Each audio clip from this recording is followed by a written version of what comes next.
Yes, by all means, let us partake in the art of conversation.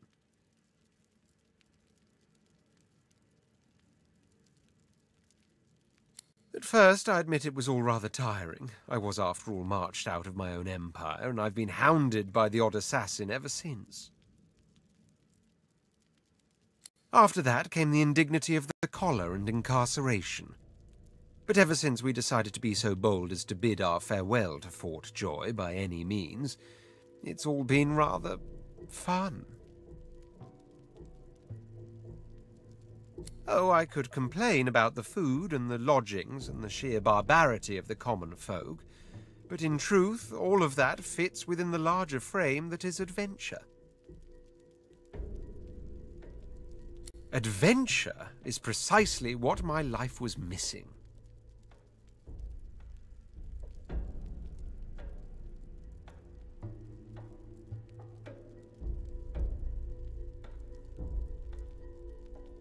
Yes, as long as that road eventually leads all the way back to my throne, that is.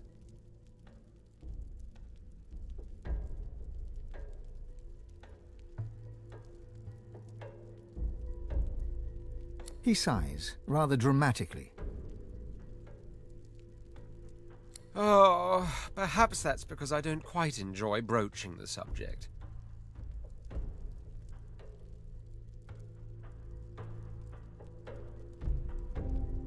Thank you. But I suppose you've earned the right to know. The long and short of it is that I was banished because I was found in bed with a demon. Because I invited her in, of course. How else? You clearly have a hard time understanding all this, so let me paint you a picture.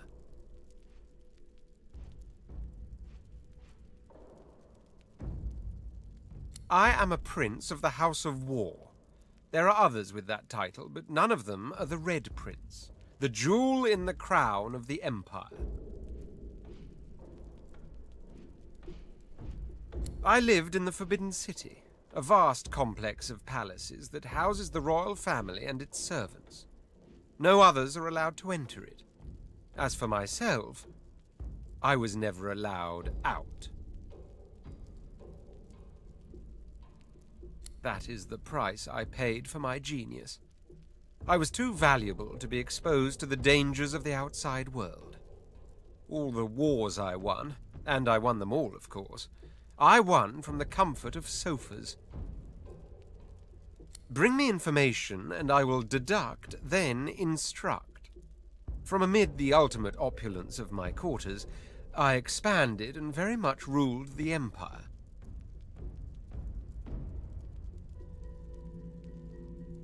I had it all, and frankly, I got bored.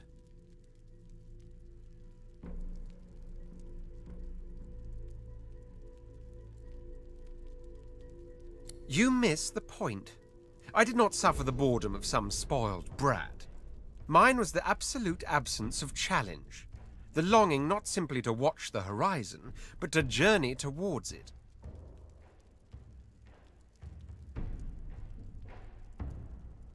If I could not experience the joys of the world beyond, I had to bring the world to me.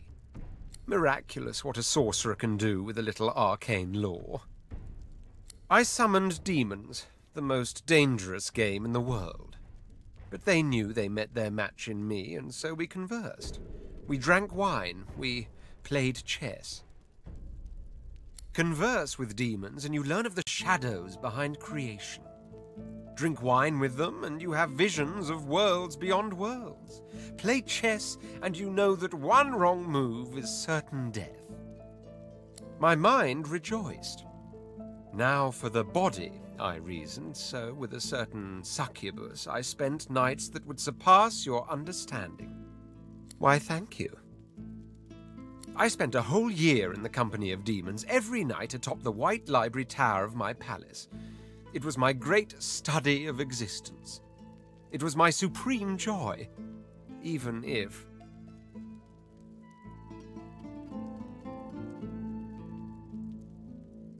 No, I told you they met their match in me. What happened next was simply unforeseen. One moonless night, the succubus that was my lover turned to me, fangs exposed. But I could tell from the glint in her eyes she wasn't bent on our usual fang play. There was no light in that glint. It was the darkness of the void, the wet darkness of spilt blood. And in short, I was afraid. I tried to move away, but it was too late. She was upon me. She had done it. She had outmaneuvered the Red Prince. Finally, I was vanquished.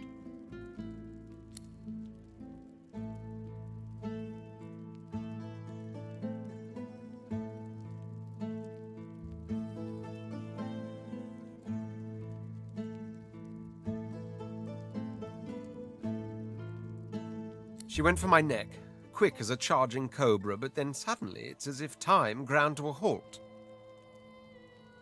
Something deep inside me welled up, a power I never knew I had. She simply froze under my stare. Then she screamed. A scream so abhorrent its ripples caused birds to fall dead from the sky. People covered their ears in vain as they went insane. The Imperial Guard forced itself into my chambers and found me with the succubus still on top of me. I believe the phrase is, caught red-handed.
A vast continent full of people, full of destinies. Didn't you hear, Melody? We're off to find the Meister. And the Master. As such, my first priority remains to find the lone wolves. They are in league with the one I search. Ha! A tale of cloaks and daggers and daredevilry. You up for it? Wonderful. She bows with thespian flair.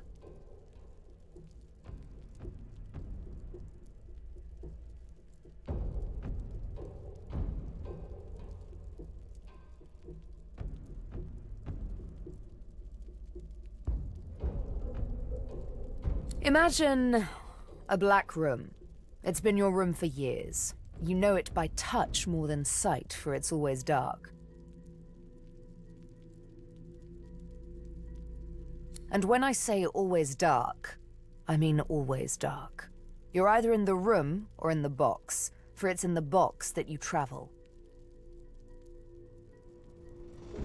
You're only let out at night, because you only hunt in the night, with the Master's voice in your ears urging you on. And after it's done, you lie down in the box once more, with wet hands and mad red thoughts.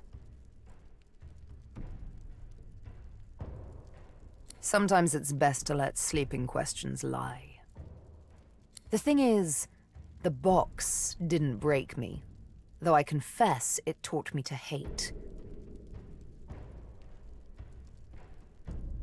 One night, I killed a scholar. With my needle through his fragile old skull, he fell headfirst upon his writing desk, blood mingling with spilt ink.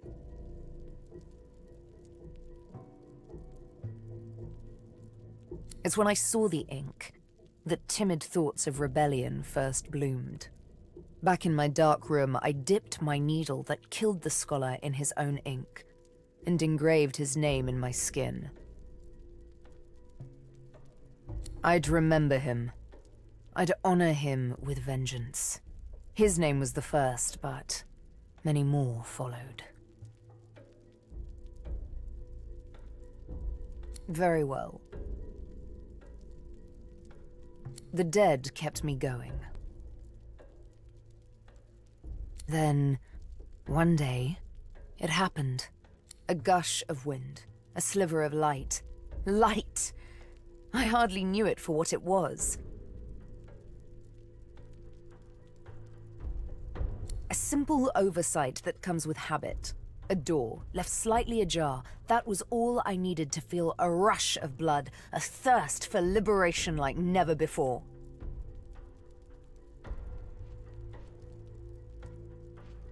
I tore at the shackles that kept me chained to the floor, iron thick as a smith's wrists. Of course they wouldn't budge, they never did before. But now that I saw the light, something welled up inside me, a raw and undeniable burst of power. The shackles broke, and next thing I knew, I was free. I stood alone outside the ruins of a fortress, snow-capped peaks all around me. But the sun, oh, the sun. I had risen as if from the grave, and she kissed me back to life. Why, I traveled back to civilization and had myself a long, luxurious bath.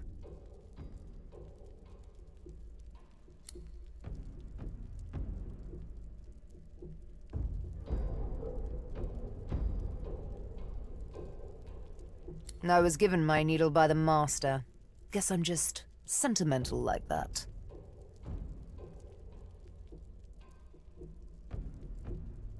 Fine, if it means that much to you. She draws her needle and holds it up between thumb and index finger. Go on. Ever so gently touch the tip.